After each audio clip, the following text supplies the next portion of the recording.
Deus abençoe os amados irmãos, saúdo a todos com a graça e com a paz do nosso Senhor Jesus Cristo. Nesta resenha patrística de hoje, eu queria compartilhar com você um livro que eu estou lendo aí nesses últimos dias, depois dessa viagem que eu fiz a São Paulo, Rio de Janeiro e Espírito Santo, entre uma parada e outra, ou seja no ônibus, ou no avião, ou no hotel. Em alguns momentos eu parei para ler este livro aqui de David Berkot, Que Fale os Primeiros Cristãos. Uma análise da igreja moderna sob a luz do cristianismo primitivo. Esse livro aqui é muito bom, estava lendo ele, e o que eu pretendo fazer é algumas pequenas resenhas aqui, comentando alguma coisa sobre este livro. Este livro aqui é da editora Literatura Monte Sião. É um livro muito bom, se eu não me engano eu comprei na Livraria com Cristo. Este livro tem exatamente 200 páginas, contando com a capa, né? Esse David Berkot, caso você não esteja lembrado, é o mesmo David Berkot que escreveu este livro aqui que eu mostrei na minha última resenha patrística, lembra? Dicionário de Crenças dos Cristãos Primitivos. Berkot foi quem fez aquele trabalho extraordinário, lendo toda aquela série dos 10 volumes da série dos pais antinicenos, e depois fazendo uma compilação com mais de 700 tópicos, verbetes, né, do que ele extraiu desses livros. Então, Berkot, depois da sua vasta pesquisa nos livros dos pais pré-nicenos, obteve um grande e profundo conhecimento sobre patrística, sobre literatura patrística, sobre como que os pais ensinavam, o que eles ensinavam, como os cristãos primitivos viviam naquele tempo. E por causa desse conhecimento todo, começou a resultar em alguns bons livros, como este aqui, né? Então esse livro aqui é um livro de patrística. Berkot vai tirar proveito do seu vasto conhecimento, dos seus vários estudos dos pais, e vai fazer aqui alguns apontamentos. Neste livro aqui, o que Berkot vai fazer é comparar o tipo de zelo que os cristãos de hoje têm com o tipo de zelo que os cristãos tinham no passado. Eu quero ler para você aqui o que está escrito aqui na capa de trás do livro. Aqui está bem interessante. Nos dias de hoje, a igreja enfrenta todo tipo de batalhas: avareza, imoralidade sexual, uma taxa de divórcios que só vem crescendo, o vício das drogas e um apego cada vez maior às coisas deste mundo. De fato, temos a sensação de que podemos a qualquer momento perder a guerra contra as atrações mundanas. Contudo, pode ser que as respostas para nossos problemas não se encontrem no presente, mas no passado. Pois houve uma época em que os cristãos conseguiam afrontar o mundo. Neste livro, David Berkot nos leva numa fascinante viagem no tempo, de volta ao primeiro século. Num relato inspirador, ele nos mostra quais eram os costumes e as crenças religiosas dos cristãos do período pós-apostólico. Berkot também nos mostra o que fez com que a igreja fosse perdendo a espiritualidade. Mas Que Fale os Primeiros Cristãos não pretende ser um livro histórico. Em vez disso, ele nos dá uma nova visão sobre os problemas que a igreja enfrenta atualmente, oferecendo a solução para eles. É um chamado para que busquemos a santificação perdida e também o amor sincero e a infinita paciência dos cristãos primitivos. Então, aqui neste livro, até onde eu li, eu estou lendo esse livro ainda, é incrível a comparação que ele faz, né, como eu disse, do zelo que os cristãos têm hoje, com aquele zelo dos cristãos do passado, os cristãos primitivos. Então aqui ele disse, os problemas que nós enfrentamos hoje são os mesmos problemas que os cristãos enfrentaram no passado. Problema de casamento e divórcio, problemas sobre aborto, homossexualismo e tantas outras coisas. Como que aqueles primeiros cristãos lidaram com esses assuntos? Com essas questões, com esses problemas, com essas problemáticas. Então essa é a proposta de Berkot nesse livro. Eu recomendo você, se você quiser, tente adquirir esse livro. Como ele disse, o que eu vou fazer aqui em algumas ocasiões é fazer alguns rápidos comentários de algumas passagens desse livro.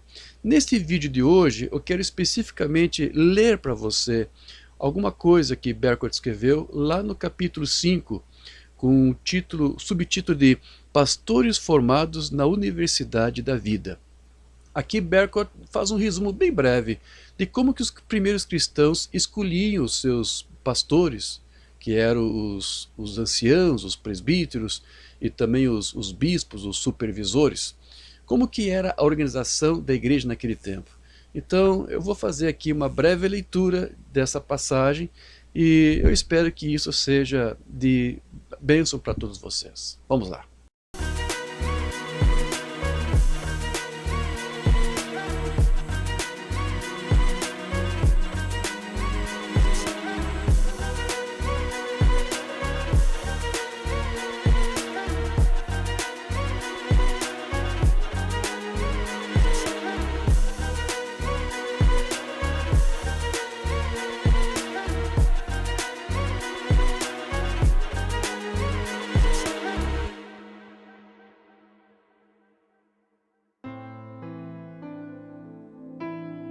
Pastores formados na Universidade da Vida. O comprometimento que os cristãos primitivos tinham para com a igreja era um reflexo direto da qualidade de sua liderança. As igrejas evangélicas de hoje são geralmente lideradas por um pastor e um corpo de anciãos ou comissão de diáconos. Normalmente, o pastor é um homem com formação profissional e diploma de um seminário, que não se criou entre o grupo que o contratou. Em geral, ele não manda na igreja, mas pode usar seu poder de persuasão. O grupo de anciãos e diáconos é geralmente composto por homens com empregos normais. São eles que cuidam das finanças e dos programas da igreja, e às vezes estabelecem as normas da congregação. Mas, normalmente, os membros da igreja não os procuram para aconselhamento espiritual e eles não são os pastores do rebanho. Embora ainda usemos a mesma nomenclatura usada pela igreja primitiva, tais como anciãos ou presbíteros e diáconos, o governo da nossa igreja é bem diferente do deles em sua essência.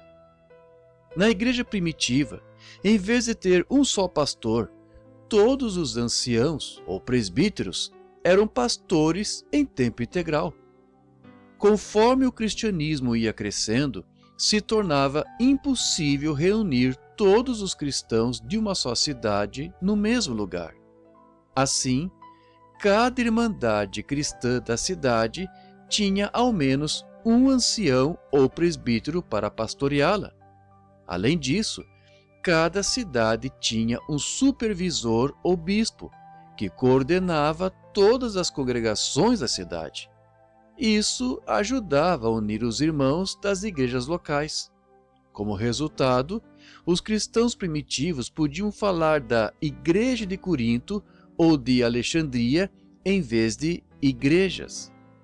O supervisor, o bispo, e os anciãos, presbíteros, não eram desconhecidos trazidos para a igreja local.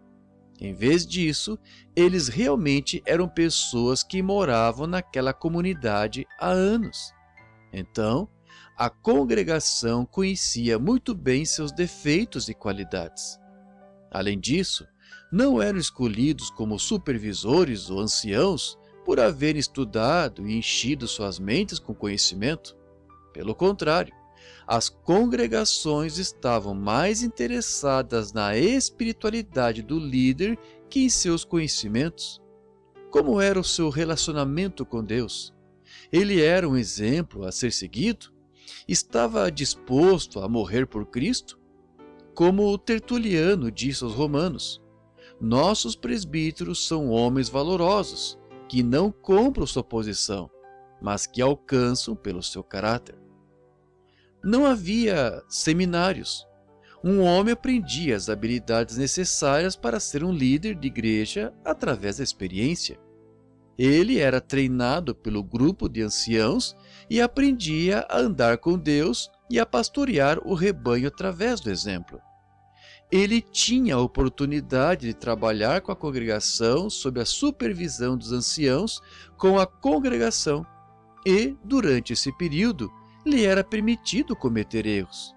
O candidato tinha que ser capaz de ensinar pelo exemplo, tanto quanto por palavras, antes que pudesse ser considerado apto a servir como ancião ou supervisor. Lactâncio explicou a diferença entre professores pagãos e professores cristãos. Sempre pergunto sobre quem ensina princípios de vida e forma o caráter de outros. Não é ele obrigado a viver de acordo com os princípios que ensina? Se ele mesmo não vive segundo esses princípios, seus ensinamentos são nulos. Seus alunos lhe darão respostas como esta: "Oh, eu não posso praticar as coisas que você ensina, porque elas são impossíveis. Você me proíbe de ter raiva. Você me proíbe de cobiçar. Você me proíbe de praticar a luxúria. E por fim, você me proíbe de temer a dor e a morte. Isso é totalmente contrário à natureza. Todas as criaturas estão sujeitas a essas emoções. Já que você está tão convencido de que é possível viver de forma contrária aos nossos impulsos naturais, deixe-me primeiro ver você praticando as coisas que ensina. Então saberei que elas são possíveis." Como o professor poderá acabar com essa desculpa dos obstinados se ele não for um exemplo?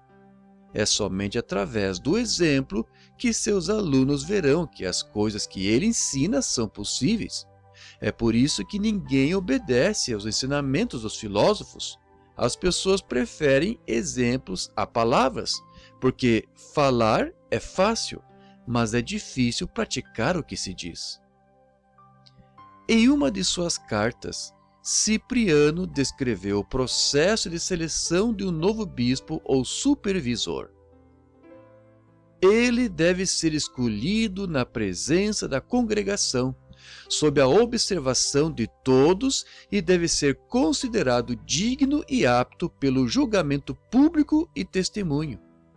Para uma ordenação correta, todos os supervisores da província deveriam se reunir com a congregação. O supervisor deveria ser escolhido na presença da congregação, já que eles estão familiarizados com sua vida e seus hábitos. Uma vez escolhido como supervisor, ele normalmente permanecia na igreja local pelo resto da vida, a não ser que tivesse que se mudar por causa de uma perseguição. Ele não servia por 3 ou 4 anos e depois se mudava para outro lugar. Como foi mencionado mais cedo, não somente o supervisor, como também os anciãos eram pastores e mestres em tempo integral. Os anciãos não deviam ter nenhum outro emprego, a não ser que a congregação fosse pequena demais para sustentá-los financeiramente, pois assim poderiam se dedicar totalmente ao rebanho. Existem cópias de uma série de cartas trocadas entre duas congregações primitivas sobre um ancião que tinha sido nomeado testamenteiro no testamento de um cristão falecido. De acordo com a lei romana, alguém que fosse nomeado como testamenteiro no testamento de uma pessoa era obrigado a cumprir seu papel, querendo ou não. Essa tarefa consumia muito tempo. Então, o ancião ficou muito surpreso quando soube que tinha sido nomeado, pois aquele dever o afastaria de suas responsabilidades de pastor. De fato, todo o corpo de anciãos ficou admirado. Os cristãos primitivos tinham o privilégio de ser pastoreados por anciãos cuja única preocupação era o bem-estar espiritual de suas ovelhas. Com tantos pastores em tempo integral, com certeza, cada membro da igreja podia receber atenção dirigida. Para alguém que pudesse servir como ancião ou supervisor na igreja primitiva, era necessário estar disposto a deixar tudo por amor a Cristo. começando pelos bens materiais, é importante saber que o ancião não deixava seu emprego normal para receber um salário de classe média da igreja. Pagar qualquer tipo de salário para um líder era considerado uma heresia naquele tempo. Em vez disso, a igreja dava-lhes o mesmo apoio financeiro que as viúvas e órfãos recebiam.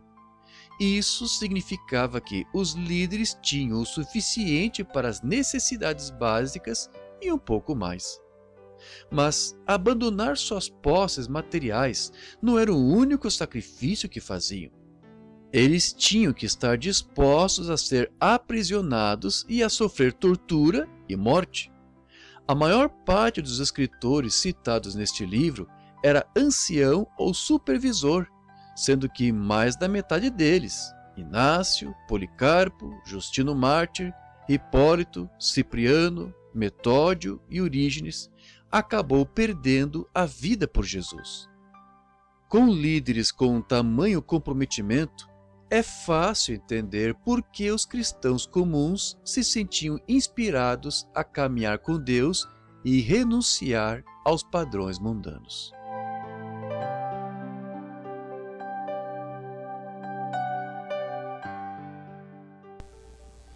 Amém. Eu espero que você tenha gostado aí dessa leitura que eu fiz, dessa pequena passagem aí deste livro do David Berkot, que fala os primeiros cristãos.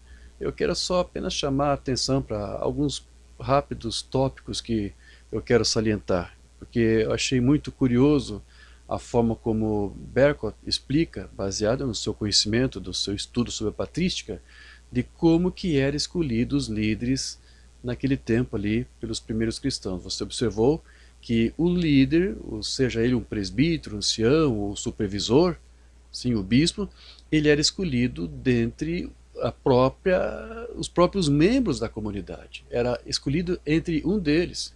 Eles não estavam levando muito em consideração o seu grande conhecimento da Bíblia, se ele sabia se articular, falar muito bem, mas o que eles mais levavam em conta, em consideração, era a sua santidade, o seu apego realmente com Deus, a sua intimidade com Deus, a comunhão com Deus e com a sua palavra. Então, eles estavam mais preocupados com experiências vividas, com prática de vida, do que simplesmente boas palavras, boas lições. Então, eles gostavam de que eles pudessem ser guiados e conduzidos por um líder que realmente vivesse a sua palavra. Não estavam muito preocupados se ele tinha grande conhecimento ou não. Como o Kimbambana muitas vezes dizia nos seus sermões, eu posso não conhecer muito bem a palavra, eu posso não conhecer muito bem a Bíblia melhor, mas com certeza eu conheço muito bem o seu autor, né? E isso é muito interessante. Outra coisa que eu quero chamar a atenção é a explicação que Berkot nos deu ali sobre como que era feita a divisão ali da liderança da igreja. Porque quando você lê na Bíblia a igreja de Corinto, a igreja da Ásia Menor, as igrejas lá de Apocalipse, Éfeso, Esmirna, Pérgamo, Tiatira, a gente pensava ali que era só uma igreja naquela cidade, mas não, eram várias comunidades ou províncias, eram várias pequenas congregações, e cada delas tinha os seus pastores, que eram os anciãos, os presbíteros, e eram os líderes, eram pastores. Mas todos eles estavam sujeitos a um líder principal, a um anjo, né, que era o bispo, que era o supervisor. Por isso que não eram chamadas de igrejas de Corinto ou igrejas de Éfeso, mas a igreja, porque na verdade havia só um único corpo, né, de cristãos ali, sob uma liderança. Então isso é muito diferente do que nós vemos hoje nas cidades, onde você tem aí várias igrejas, mas cada um tem a sua própria liderança, com seus próprios pensamentos, seu próprio evangelho, seu próprio Cristo. Então é realmente muito diferente do que nós estamos vendo nos dias de hoje. Então eu espero que você tenha gostado desse rápido relato que eu fiz aqui. Numa outra ocasião eu vou aqui chamar atenção para um outro tópico aqui do livro, compartilhando com você alguma coisa que Berkot nos passou sobre o seu conhecimento, do seu estudo sobre as práticas de vida dos cristãos primitivos. Este é o objetivo deste canal, falarmos um pouco sobre o cristianismo primitivo, como que os primeiros cristãos viviam, qual era a fé que eles tinham, e eu espero que isso possa de alguma forma ajudar você. Se você quiser adquirir esse livro, eu vou depois disponibilizar abaixo da descrição do vídeo o link desse livro, para caso você queira aí procurar, e seria muito bom você ter. Eu estou gostando de ler, como eu disse, eu estou lendo esse livro ainda e estou gostando, está muito bom. Está bem, meus irmãos?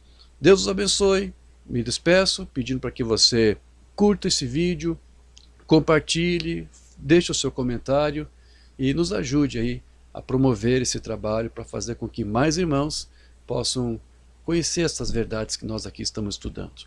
Deus os abençoe no nome de Jesus.